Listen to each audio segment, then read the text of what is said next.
Hello, in this video I'll be talking about solving systems using elimination, which is like addition or subtraction, but a little different. Remember back in the day when we were solving equations that looked like x plus 5 equals 7, we would just subtract 5 from both sides and find out that x equals 2. Easy, right? The reason that worked is because when two things are equal, which is exactly what an equal sign is or an equation is, if we do the same thing to both sides, we are still able to maintain its equality. So here we had 10 equals 10, subtract 6 from both sides, and we get 4 equals 4. We still get a true statement. If we look down here at this example, we have two equations, which we know is a system of equations. And I have this x plus y equals 8. So I know that this left side is an 8, and the right side is an 8.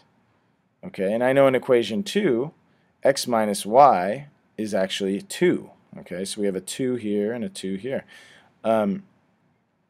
So if I take x plus y equals 8 and subtract or add the same thing to both sides, then it will still have a true statement. So I'm going to add the same thing to both sides.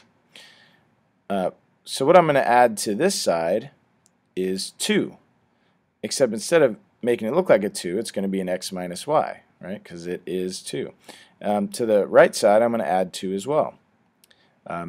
So let's do the right side first because it's easy. 8 plus 2 is 10. That's pretty obvious.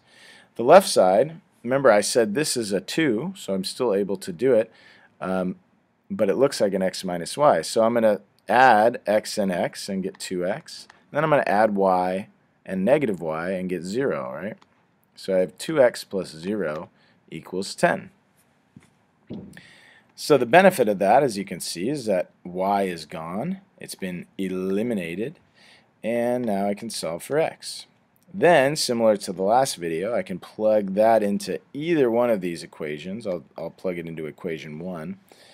Now I know that 5 plus y equals 8. So now I know that y is equal to 3. So now I know my answer is 5, 3. And we can check it. 5 plus 3 is 8. 5 minus 3 is 2. Okay, let's power out a few more examples so you can get the hang of this. So using addition, I'm going to add negative 9 to both sides of this equation. On this side, it's obvious. 17 plus negative 9 is, what is that, 8. On this side, it doesn't look like a negative 9. It looks like a 6x minus 5y. Either way, I'm going to add them. So 2x plus 6x is 8x. 5y plus negative 5y is 0. So now I have 8x equals 8. So x must equal 1. Plugging back into the original equation, either one. I'll choose equation 1 because everything's positive. That looks easy to me.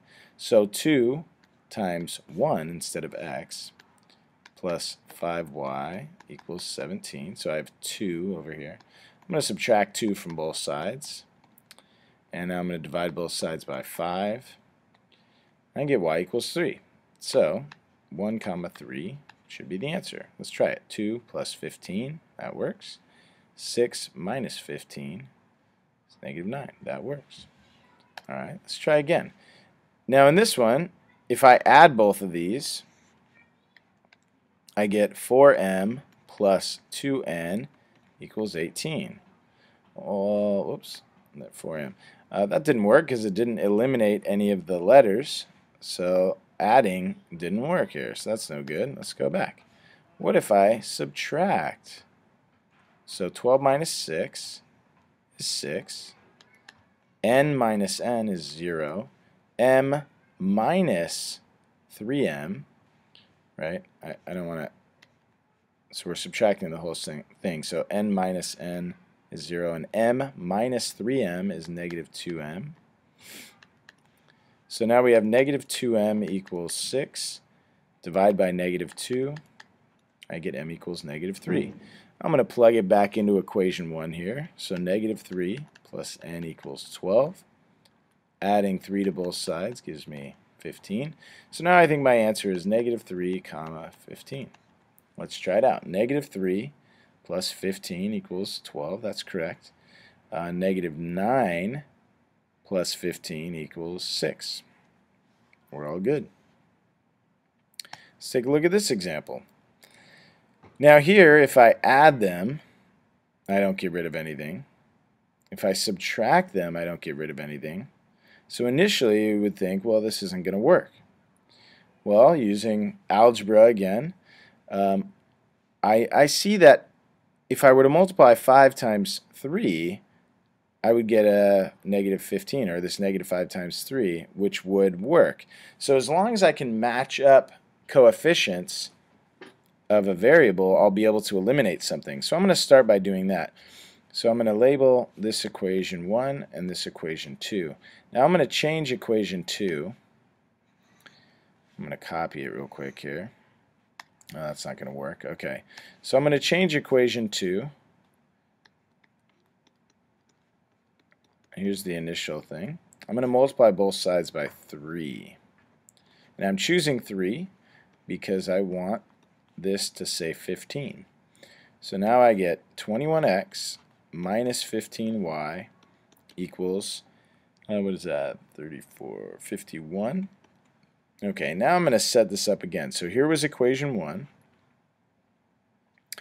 And equation 2 was, actually, hold on, back up. The one I changed was equation 2. I'll write equation 1 under it, so it's negative 2x plus 15y equals negative 32. So now these coefficients here are matching up. I have this negative 15 and a positive 15y. So I know if I add these together, I'm going to get rid of the y term. So 51 plus negative 32 is 19.